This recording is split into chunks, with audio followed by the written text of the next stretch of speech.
Hi, Johnny here at Zen Mindset. In a second I'm going to put a caption up on the screen. It's going to be there for about 10 seconds, and if you can, get a pen and paper and write down what it says. If you haven't got access to a pen and paper, just think of it out loud or just say it out loud, whichever you prefer. And the caption is going to appear now for about 10 seconds. Ready?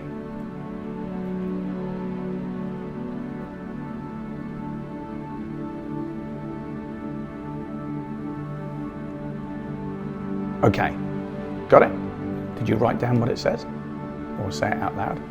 Okay. So the reason for this video is because of something I saw on LinkedIn from a very well-known, quite famous mental health, mental wellness practitioner. And he said something to his audience. Tell me one thing that's going well. And well, that's quite contentious, because what he should know, and what we're trained in things like neurolinguistics, is the power of words and language. If you say, tell me one thing that's going well, it suggests there's only one thing going well, or that one thing has priority and is better than anything else that's going well. If, for instance, you said, hey, name some things that are going well, or even better, name some things that are going great, there's a much more positive energy behind it, because then you'll have a great hormone response, happy hormones, considering and thinking about happy things. And it's difficult really to explain, but language is like water. It flows and shapes the landscape of your mind. Words that you use, they're not just sounds, they carry energy, they have intention.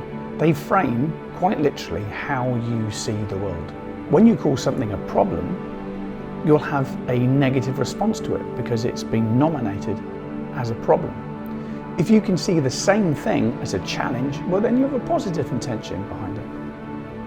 And it's how we view things. So we're going to look at something in a minute called mirror work, and it's like a condensed version of shadow work, but it helps us view how we see the world and also the language that we use. For instance, I had a chap not that long ago say to me that he hates his job, hates the job, it's awful, it's a nightmare, I need to get out. And when you reframe it, you go, well look, that's great, right? Because what you're saying is you have a job, you are paying your bills, your family is being fed. You just want an even better job. That's a great problem to have. That's a really good quality problem. It's not like you've got no job and you're hitting a disaster. So it's how we reframe things. Problems, for instance, in Zen, they look at it as a Zen garden. You may have the most immaculate, perfect Zen garden, but the reality is there will always be weeds. You don't ask for weeds. Nobody plants weeds, but weeds always appear. And weeds are like problems. Getting rid of weeds means working on the garden, digging them, pulling them out and throwing them away. So mirror work is a fascinating thing to do. When you put a mirror there and you look at yourself and you talk to yourself and you explore yourself, it's a difficult thing to do. And if you do it, don't wear makeup if you wear makeup, because you need to see yourself, not just look at yourself. Mirror work is very confrontational. When you have conversations with yourself in the mirror, you'll be surprised at your reaction to what you're saying. And the secret is, the mirror never smiles first, does it? It can only reflect. It can only react to whatever you're doing. If you frown, the mirror frowns back. If you're angry, the mirror is angry back. If you're happy, the mirror is happy back. You are the cause, you are the initiator, you are the energy.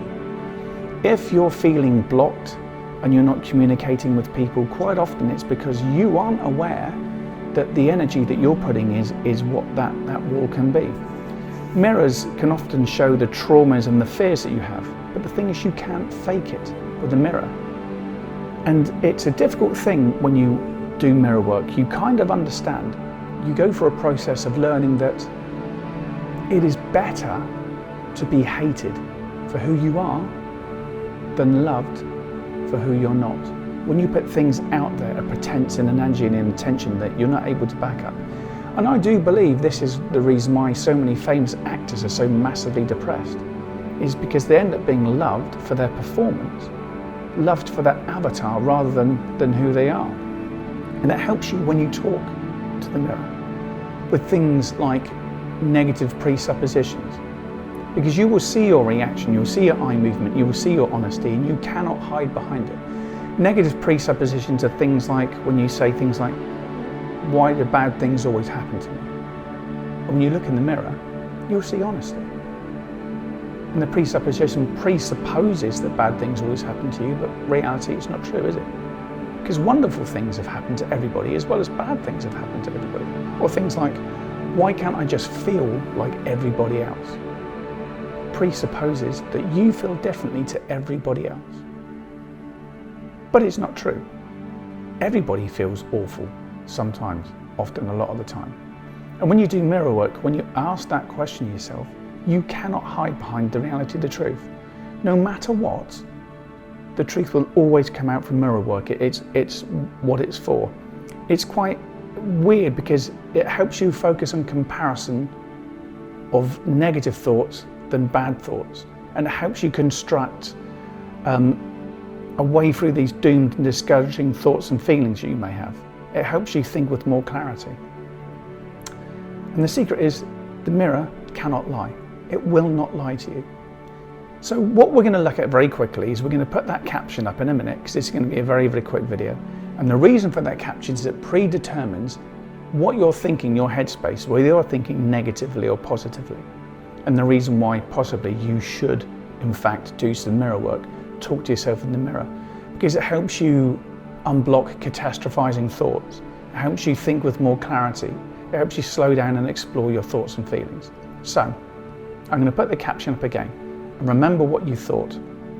Okay, so that caption's going to go up. Okay?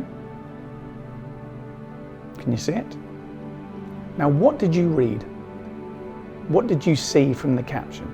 Because that determines your headspace, whether you're negative or positive. Many, many, many people read, life is nowhere.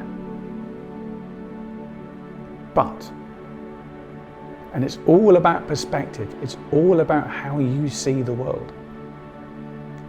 If you're thinking positively and you're using language correctly to empower you, if you're using your thoughts and your feelings to enable you and move you forwards, that same caption is read as life is now here. Control your thoughts, or your thoughts control you. See you again for another video.